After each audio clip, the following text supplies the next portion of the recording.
মামাবাড়ির রাস্তায় ঢুকতে গিয়ে দেখেছিলাম দিদা হাইওয়ের ওপরে দাঁড়িয়ে আছে। আমার দিদা কিন্তু সব সময় এটা করে। আমরা আসছি এটা জানার পর দিদা আর বাড়িতে থাকতেই পারে না।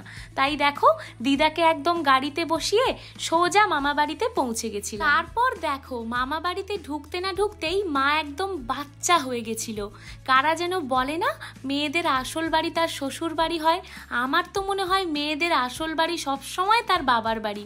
কারণ যতই প্রাপ্তবয়স্ক মেয়ে বা বিবাহিত মেয়ে হোক না কেন, বাবার বাড়িতে ঢোকার পরে একদম শিশু সুলভ আচরণ করতে শুরু করে। এরপর আমরা পূজা মণ্ডপে চলে গেছিলাম মায়ের দর্শন করার জন্যে। আর ইনি হলেন সেই দশমূর্তি কালী মাতা।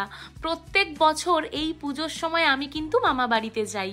তারপর আর কি মাকে প্রণাম করে মামা বাড়িতে ঢুকে দেখলাম দিদা বসে বসে পালস চকলেট খাচ্ছে। আমি যে দিদার জন্য পালস চকলেট নিয়ে গেছিলাম সেটা ভিডিও করতে ভুলে গেছিলাম। তবে হ্যাঁ, দিদার জন্য পালস চকলেট নিয়ে যেতে ভুলে যাইনি, কারণ এটা আমি কখনো ভুলতেই পারি না। তারপর চলে এসেছিল আমার দিদার বান্ধবী। ইনি হলেন অহিল্যা দিদা। মাঝে মধ্যেই আমার দিদার কাছে থাকেন। এরপর হঠাৎ করেই দেখলাম দিদা যা যা খাচ্ছিল সবটাই ভাগ করে অহিল্যা দিদাকে দিচ্ছিল। সত্যি বন্ধুত্বের কোনো বয়স হয় না, তাই না? তারপর আমিও খেয়ে নিয়েছিলাম পকোড়া, এগরোল, সাথে অনেকগুলো মিষ্টি। আর এই যে রোলটা খাচ্ছিলাম এটা প্রায় অনেক আগে দিদা আমাদের জন্য এনে রেখে দিয়েছিল।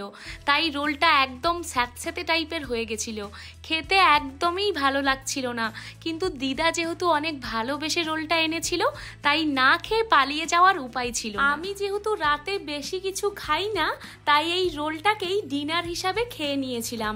তারপর অবশ্য এই রোলটাকে হজম করার জন্য একটু কোল্ড ড্রিঙ্কসও খেয়েছিলাম। তারপর কি করেছিলাম জানো, বাইরে বসে বসে ফ্ল্যাশ লাইট জ্বেলে ভিডিও করেছিলাম। আর এই পাকলামোটা করার জন্য প্রায় আধ ঘন্টা চোখে কিছু দেখতে পাইনি।